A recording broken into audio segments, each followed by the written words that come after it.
Operation Meghna is finally out, and a lot of aspects of Zero Hour have changed once again. And once again, I am here to provide you with the ultimate beginner's guide to make sure that you know the basics before diving into the game too much, especially if you're interested in PvP. But instead of going over every single aspect of the game, I decided to focus more on what is relevant to PvP players and do a separate guide for co-op if needed. So if you want to learn more about the very basics and some of the co-op stuff, feel free to check my Ultimate Beginner's Guide Operation Blackdown Edition after watching this video. Some of the information in that old guide is still valid and could still be useful to you. You'll find the link to that video in the description below. So without further ado, let's deep dive into this guide. So the very basic stuff should be covered in the training ground when you started the game for the very first time, so you should know how to move your character. So let's focus on what really matters, starting with the speed control.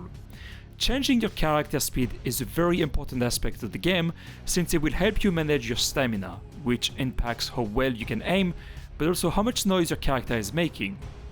So if you play Tarkov, you're probably familiar with this feature.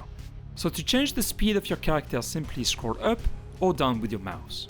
The speed of your character is indicated by a scale in the bottom left corner of the screen, and the 4 dots above the health indicates how loud your character is. The more dots displayed, the louder your character is. When your speed is set to max, your character will walk fast, but it won't drain your stamina. However, if you press and hold shift, it will start running, and then it will start draining your stamina.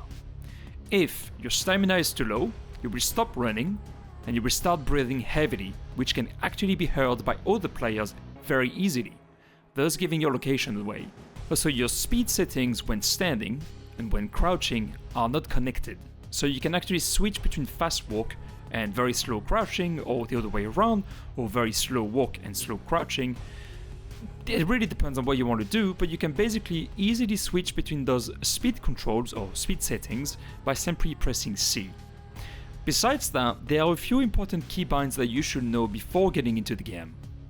Press 5 to access the tactical map when you're attacking, or the security cameras if you're defending. Press V for melee attacks, kick doors, and defuse door traps. Press F to interact with doors, hostages, defuse bombs, and confirm kills, unless you have a shield. Attackers using shields cannot defuse bombs. Press caps lock to access the inventory system. Hold H to check your ammo, R to reload, and press R twice to do a quick reload. Press left Alt to zoom in or out when ADS, and hold it to activate the free look. Press T to activate the laser sight or the flashlight equipped on your weapon.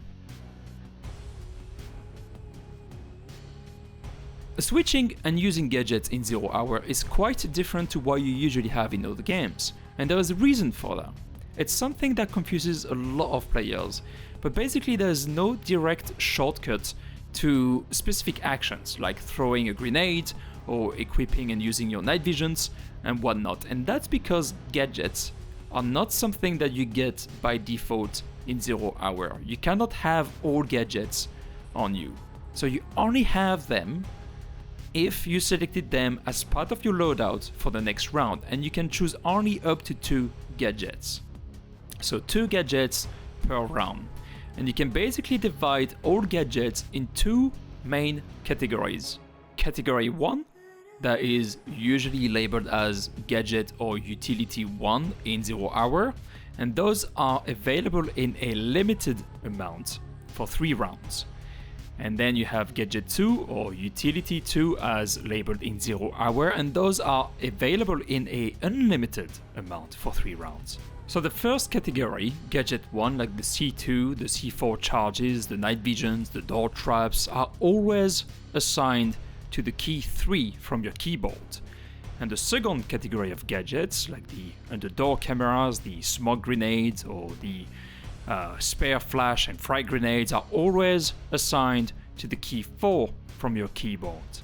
Those keys, 3 and 4, are used to decide which gadget is going to be active, and you can only have one gadget active at the time.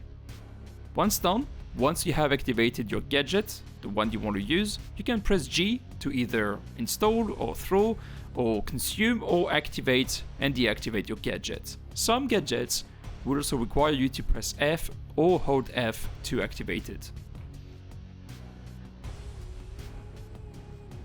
There is a pretty big amount of gadgets now in 0 hour, on both the attacking and the defending sides. Defenders obviously have more, since they play a pretty important role in their tactics.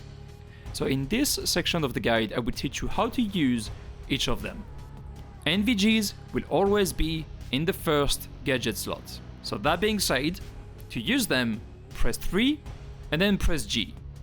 To remove them, press 3 just to be sure and then press G again. Note that you cannot equip or remove the NVGs when you are in ADS. You must get out of ADS to activate and deactivate them. The C2 charge will always be in the first slot. So press 3 to select it, get close to the door, and then press G to place it. Then step away and let it explode. The range of the C2 charge will be enough to remove traps and gadgets placed behind the door, as well as deal a bit of damage to any nearby players. The UDC will always be in the second gadget slot. So that being said, press 4 to select it, get close to the door and aim at the base of the door. Then hold G to install the UDC. Once installed, hold G to display the UDC preview screen and release the key to store the screen. To remove the UDC, press 4, aim at the UDC and hold F. If you want to learn more about the UDC, I have a tutorial dedicated to this gadget. The link is in the description. The C4 charge will always be in the first gadget slot, so press 3 to select it and then press G to throw the C4 charge. To trigger the C4 charge, make sure the gadget is selected, so press 3 if in doubt, and then press G again. To remove the C4 charge, get close enough to it, and then press F when the prompt appears. The door trap will always be in the first gadget slot, so press 3 to select it. Then get close to the door, aim at the base of the door, and then hold G to install it. Note that the door traps cannot be removed once installed. So some doors will prevent you from installing the door traps. For instance, some reinforced doors will prevent you from using most gadgets. To defuse the door trap, as an attacker, aim at the thread and then get close enough until you see the prompt to defuse it, then press V. Shooting the thread will trigger the door trap, which by the way will give you negative points in co-op mode. The door wedge will always be placed in the first slot, so press 3 to select it. Then get close to the door, aim at the base of the door and then hold G to install it. When attacking, you can remove the door wedge by holding F while aiming at the door wedge, but you can also bypass it by breaking the door handle. To do that, you can kick the door a few times, or you can just use the tactical shotgun. The spy camera will always be placed in the first slot, so press 3 to select it. Then press G to throw the spy camera and then press 5 to access the cameras. From there, you might have to press Q and E to navigate through the different security cameras from the map until you find your spy camera. To remove the spy camera, simply get close enough to it and then press F. The smoke grenade is a new gadget for attackers that got added with Operation Meghna. The smoke grenade will always be in the second slot, so press 4 to select it and then press G to throw it. Defenders going through the smoke will have limited vision and will be coughing, so it's a good way for you to know if someone is getting close to you. The weapon customization feature allows you to modify your weapons with various attachments that will change or slightly change the stats of your weapons. All weapons can be modified, but not all weapons get the same attachments for balancing reasons. For instance, defenders do not have medium range scopes on their weapons. To modify your weapon, simply click on the Weapon tab from the main menu, select your weapon, select the attachments you want to use, and then press Save once you're happy with the setup. Whatever setup you save from this screen is going to be the default setup that you would get when selecting this weapon during the loadout phase in PvP or co-op mode. However, you will still get the opportunity to do a quick and temporary modification to that setup during the loadout phase. When using NVGs, you will notice that you cannot use the scopes of your weapons because you usually cannot get a clear sight while using NVGs, which is why most operators use IR sights during night ops. So if you expect to use NVGs, don't forget to add a laser sight, preferably an IR sight, to your weapon so that the defenders are not going to see the laser sights on the walls while you are aiming. One of the new attachments that has been added to the game with Operation Meghna is the pad. Pads allow you to automate the toggle on or off of your laser sights and flashlights. You get two different versions, one that activates your attachment when in ADS and another one that activates it when out of ADS. This can be quite useful when you want to quickly remove your laser sight when you want to use your scope, otherwise you would get the canted sight and you would have to press T before aiming. It can also be quite useful if you want to activate your flashlight when in ADS with a simple right click of your mouse instead of having to press T. Grips have also been added to the game to a few weapons, mostly the SCAR, the M4 and the AS Val. Grips make your weapon heavier, which obviously impacts your stamina, but they also make them more stable when firing. This is mostly useful when using full auto and you can really tell the difference when using the grips on the M4. It's not a must-have, but you will find them quite useful depending on your playstyle.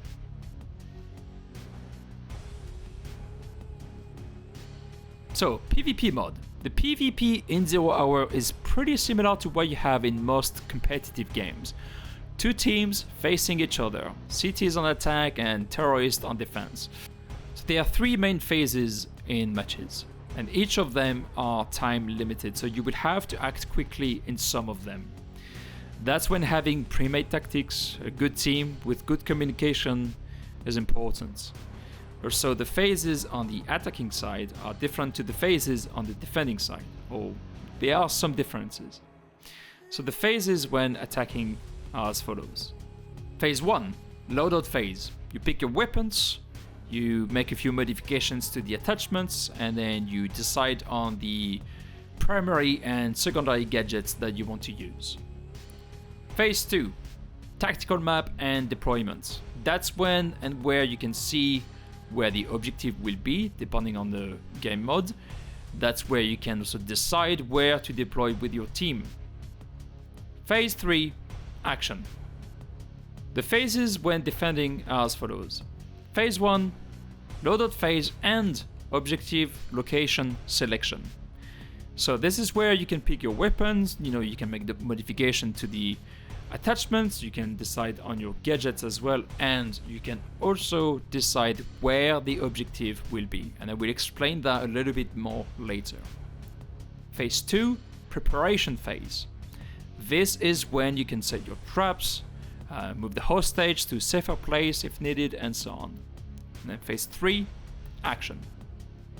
Bomb mode. So in this mode, the defenders can win by either killing all attackers or managing to let the bomb explode. For the attackers, they can win by either killing all defenders unless there is less than 1 minute and 20 seconds left in the round, in which case they will also be required to defuse the bomb to win, even if they killed all defenders. Attackers know the location of the bomb from the tactical map, which they get in phase 2, or by pressing 5 from the keyboard during the match. The bomb is indicated by ping. Now, this is a bit confusing because when defenders also place a gadget, like a C4 charge or a spy camera, or something like this, while you are on the tactical map, it will also generate a ping. But the only one that will always be displayed is the bomb. The bomb cannot be relocated by the defenders. So once you found it from the tactical map, put a marker on it so that all other team members know the location as well. Hostage mode. So in hostage mode, the defenders can win by either killing all attackers or if they manage to keep the hostage safe until the end of the round. For the attackers, they can win by either killing all defenders or by escorting the hostage to a safe zone, and usually that's outside the map, close to one of the trucks. The hostage is also immune to damage to avoid exploits and grief tactics. However, you can't really hide behind the hostage, it's not 100% safe because there is bullet penetration, so you will get damaged. In hostage mode, attackers won't know the location of the objective right away, but there are different ways to find out where the hostage is located, and the most efficient one is to have one of your teammates shoot a couple of rounds while you are checking the tactical map. The hostage reacts to shots, and the ping will appear every time your teammate fires. However, remember that defenders can also move the hostage to a different location, which will actually also generate a ping on the tactical map. Also, the hostage moves and tries to escape, so defenders must keep an eye on the hostage. Now let's talk about the selection of the objective location, whether you're playing bomb or hostage mode. Like I said earlier, the defenders pick the objective location during the loadout phase, that's the first phase. On the left hand side of the screen, you will see the list of locations. Those locations work as both a spawn location and objective location. The one with the crown is where the objective will be.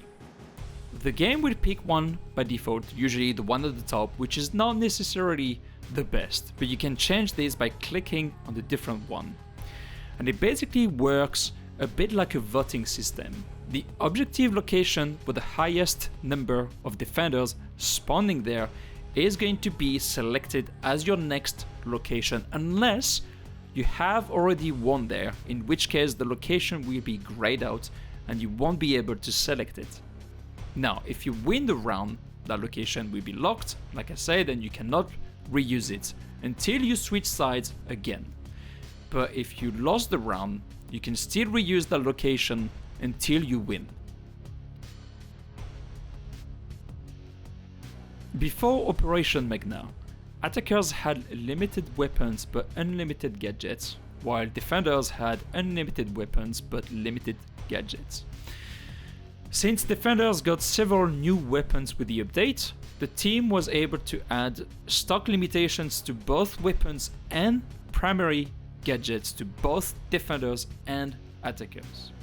So your weapon will be lost if you get killed, and your primary gadgets will be removed from the stock or the inventory once consumed, or if you get killed and you didn't have the time to use it. Another huge change, if not the biggest change, that Operation Meghna brings to the PvP mod is the removal of the dynamic kill feed. When you kill an enemy player in PvP, your team will not get a notification that you actually killed that player until you have their body in your line of sight and you are close enough to confirm they are dead by pressing F once you see the prompt. It could be you doing it or anyone from your team. And only then, the game will tell your team and yourself who is reporting the kill, who got killed from the enemy team, and who killed them from your team. It will also update the team setup at the top of the screen and the scoreboard. However, when one of your team members gets killed, your team and yourself will get notified right away, and it will be the turn of the other team to actually look for the body and confirm the kill. The security cameras are one of the few features that are often underused by defenders. Anyone can access them by pressing 5 during the match, and you can navigate between the different cameras by pressing Q and E, as long as the cameras have not been destroyed by the attackers. Security cameras can only be used in PvP at the time of recording, but who knows, they may become more useful in co-op in the near future. The breaker switch is something that enables you to cut the power of the building and make everything much darker, so dark that you will ideally be using NVGs or have flashlights equipped on your weapons to see something. The breaker switch can be used by both attackers and defenders. My advice, if you want to use the breaker switch, inform the rest of your team during phase 1 so they can take the appropriate gear. With Operation Meghna, you can also shoot lights off, which can be useful to cover your approach make it difficult to see corners and traps, but it won't make the map as dark as when you use the breaker switch. There are various ways to score points in 0 Hour, which will give you PvP currencies to unlock watches and bracelets and also climb the global leaderboard. The most obvious ways are actions that you do in PvP and that grant you a specific amount of points if done well. Those are 800 points for defusing the bomb, 1000 points for extracting the hostage, between 100 and 150 points for getting a kill, and between 50 to 100 points for getting a kill with a gadget. And since Operation Black Dawn, the game also encourages you to play slowly by giving you extra points if you do not drain your stamina. But there are a couple of requirements to get that extra bonus. Number 1, you get at least 1 kill in the round without draining your stamina once. Or 2, you are using the shield and you haven't drained your stamina once during the round. The current leaderboard in 0 Hour is divided in 10 tiers. It is a global leaderboard and players are ranked based on their total amount of points collected in PvP matches. The more you play, the more points you collect and the more chances you have to reach the top of the leaderboard. But the more top players play, the harder it becomes to catch up with them. In real life, special units do not always know how things will look and be when they enter a building. They have a rough idea of the general layout based on archives, but they rarely get information on how the furnitures will be placed. And even if they did, suspects might move them around to barricade themselves. That's the kind of stuff that they have to be ready for, and that's one of the reasons they train so much, and that's also what the procedural prop placement system in 0 Hour is simulating. And so this is how it works. Each floor gets a different prop placement setup which changes every time a new round starts, so it's never the same during an entire match. You need to be ready to adapt your tactics depending on how the props might impact your progression within the map towards the objective. And again, training and communication with the rest of your team will be crucial here. The system works in both PvP and co-op. Since Operation Black Dawn, you can unlock watches using r.o.d.e and content creator watches as well using special codes. We have been supporting and creating 0 Hour content since the very beginning of the game's journey, and I am lucky enough to have my own content creator watch in 0 Hour. It has a synthwave/cyberpunk style and it gives you your local time both in digital and analog at the same time. I believe it's the only watch in 0 Hour with both styles.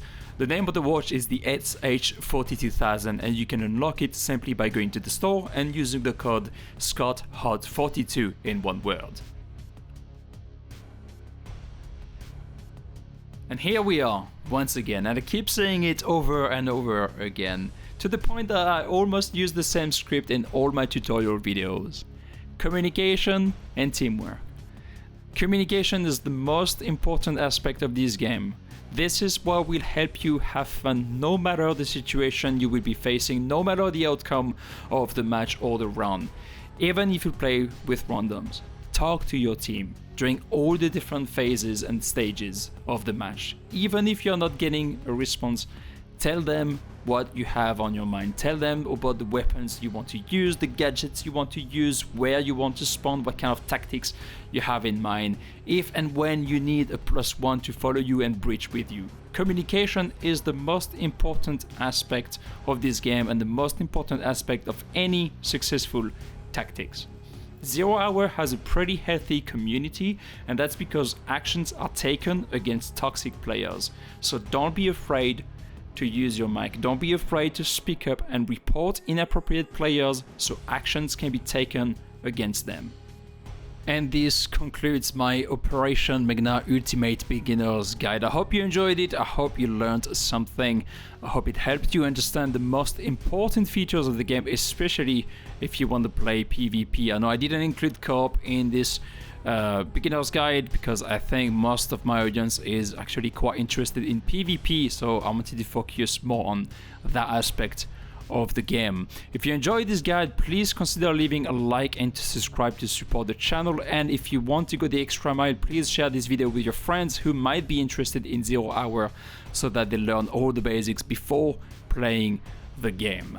And also, if you want to support the channel in other ways, you can purchase 0 Hour from my Nexus store. The link is in the description.